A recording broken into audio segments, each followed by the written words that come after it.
Hello, नमस्कार। मैं doctor Suresh, assistant professor ABST, government girls college Jhunjhunu.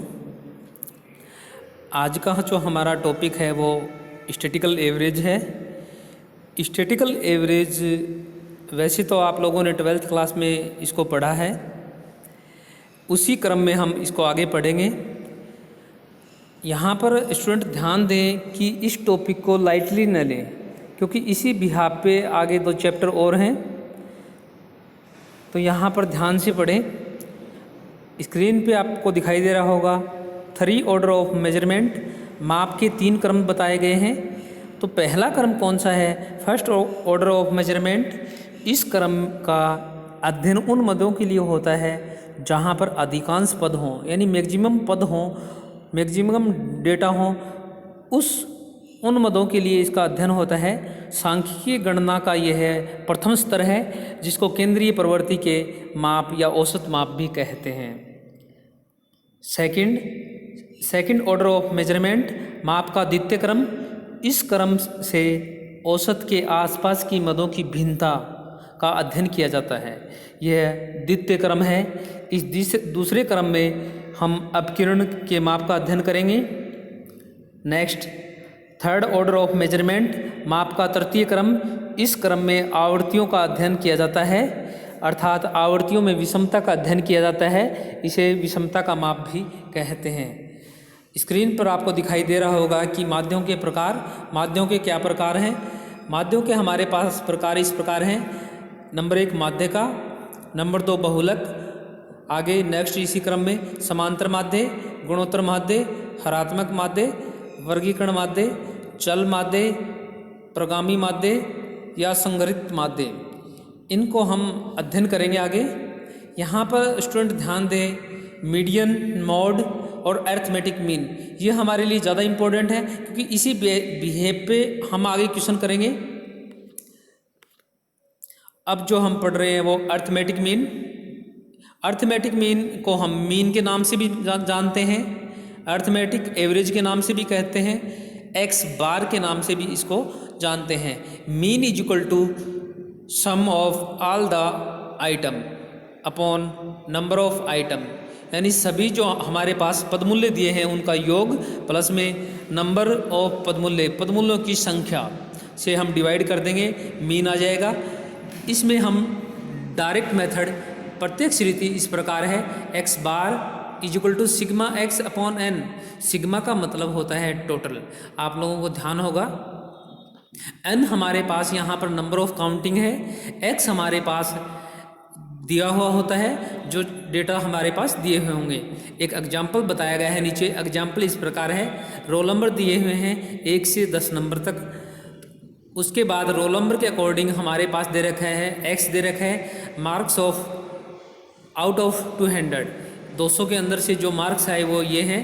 Roll number 1 के 110 number आए, रोल नंबर 2 के 190 नंबर आए, रोल नंबर 3 के 160 नंबर आए, रोल नंबर 4 के 165 नंबर आए, 5 के 200 नंबर आए, 6 के 190 नंबर आए, 7 के 150 नंबर आए, 8 के 200 नंबर आए, 9 को 165 नंबर आए और 10 को 160 नंबर आए। ये हमारे पास एक्स है। अब देखिए भाई, जो रोल नंबर दिए हैं इसकी काउंटिंग देखिए, नंबर ऑफ काउंटिंग कितनी है? 10 है, तो n बराबर हमारे पास 10। x है, x का इसका जो टोटल करेंगे, ये हमारे पास इसको टोटल करेंगे तो टोटल आएगा sigma x is equal to 1690। तो यहाँ पर जो मेथड है x bar is equal to sigma x upon n, तो सिग्मा x हमारे पास 1690 अपॉन 10, तो x bar is equal to 169, अर्थात मीन हमारे पास में हो गए यहाँ पर 169। ये हमने डायरेक्ट मेथड से मीन कैलकुलेट किया है, यानी कि अरिथमेटिक एवरेज कैलकुलेट कर चुके हैं। आगे नेक्स्ट हम इसी क्वेश्चन को शॉर्टकट मेथड के अकॉर्डिंग करेंगे। शॉर्टकट मेथड क्या कहता है? x bar is equal to a plus में सिग्मा dx अपॉन n। यहाँ पर a हमारे पास एज्यूम मीन होता है। एज्यूम यानी आपने अपनी इच्छा से कोई जिसको एज्यूम किया है, यानी कल्पित माध्य। तो यहाँ पर देखिए क्वेश्चन वही है, रोल नंबर 1 से 10 तक दे रखे हैं, उसी अकॉर्डिंग हमारे पास मार्क्स दे रखे हैं। अब हमें शॉर्टकट मेथड के अकॉर्डिंग मीन कैलकुलेट करना है, तो शॉर्टकट मेथड के अकॉर्डिंग मीन कैलकुलेट करने के लिए सबसे पहले हम ए मानेंगे। ए यानी अज्यूम मीन। ए हमने आप एक्स में से जो भी डेटा दिए हुए हैं कोई भी एक डेटा को ए मान सकते हैं, लेकिन इस प्रकार का ए माने जिससे हमारी कैलकुलेशन छोटी आए। यहाँ पर हम 160 को मान रहे हैं, 160 को हमने ए मान लिया, यानी arithmetic assumed mean X minus में A is equal to D X. X हमारे पास गिवन है, दिया हुआ है, ए हमने मान चुके हैं। तो देखिए 110 माइनस में 160, आगे 190 माइनस में 160, 160 माइनस में 160, 165 माइनस में 160, 200 माइनस में 160, 190 माइनस में 160, 150 माइनस में 160, 200 माइनस में 160, 165 माइनस में 160 और 160 माइनस में 160। ये इसका जो अंतर आएगा वो हमारे पास होगा डी एक्स।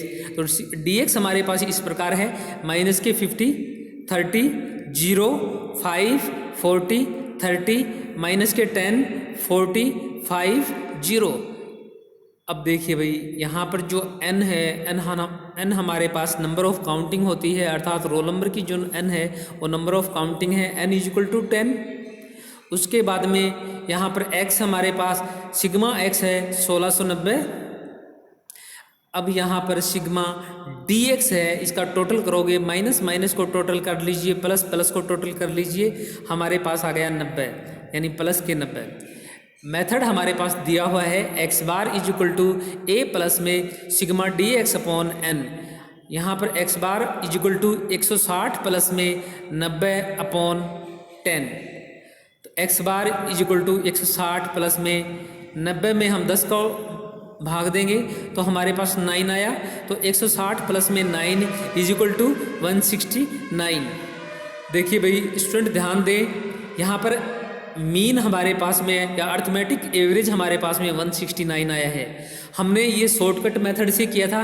देखिए यहाँ पर एक बार डायरेक्ट मेथड से हमने जब क्वेश्चन किया तब भी हमारे पास आंसर आया था 169, और शॉर्टकट मेथड से भी हमने क्वेश्चन किया तब भी हमारा आंसर आया 169। यहाँ पर आंसर में कोई वो नहीं आई, कोई अंतर नहीं आया। लेकिन स्टूडेंट ध्यान रहे, एग्जामिनर जिस भी मेथड से हमें क्वेश्चन के लिए बोलता है उसी मेथड से क्वेश्चन को सोल्व कीजिए। अगर एग्जाम में कुछ भी नहीं कहा जाए तो आप दोनों में से भी किसी भी मेथड से क्वेश्चन को सोल्व कर सकते हैं, जो आपकी सुविधा के अकॉर्डिंग आपको सही अच्छे तरीके से आता है। लेकिन एग्जामिनर बोलता है तो उसी मेथड के अकॉर्डिंग हमें क्वेश्चन को सोल्व करना होगा। यहाँ पर इसी अकॉर्डिंग हम क्वेश्चन सोल्व किया है, जो मैं अभी आपको बता चुका हूँ। आगे हम मीडियन के बारे में क्वेश्चन सोल्व करेंगे, या मीडियन के बारे में बताऊंगा कि मीडियन किस प्रकार कैलकुलेट किया जाता है, या फिर आप देखिए इसी मेथड के अकॉर्डिंग आप स्टडी कीजिए। और मीन के बारे में हम नेक्स्ट वीडियो में पढ़ेंगे। अगर किसी स्टूडेंट को कोई समझने में कोई परेशानी है तो आप मेरे व्हाट्सएप नंबर पे संपर्क कर सकते हैं। मैं आपको समझ में नहीं आया तो मैं वापस से आपको एक बार रिपीट कर दूंगा। Okay, thank you.